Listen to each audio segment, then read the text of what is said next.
Kalau saya tengok dia punya steering ni memang banyak free. Sebab tadi kan dia punya rear end tu kami sudah cek, dia longgar. Dia ada goyang-goyang. Jadi bila kita begini pun terasa lah. Memang kalau kita supaya selalu pegang steering, memang terasa. Ini kan tengok lah, dia tidak fit. Tidak fit tempat. So sekarang pun apapun dibuat mesti mau elemen juga kan. Sebab berat tidak sudah, steering berat tidak sudah, tapi dia punya elemen chamber tu kita dapat rasa dia lari. Jadi kita mau bawa pergi elemen sini, Sri Logan.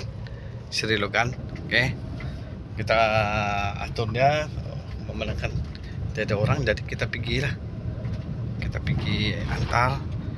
Okay, ada lagi tarikan elemen tu chamber lari. Okay, so kita suruh atur dorang.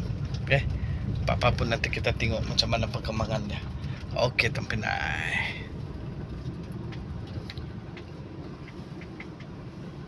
Oh, tu nah ada kosong.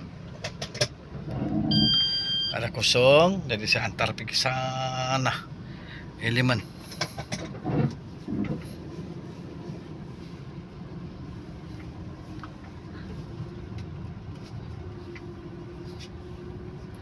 Okey, tu nah ada si tempinai. Okey, nanti kita jumpa.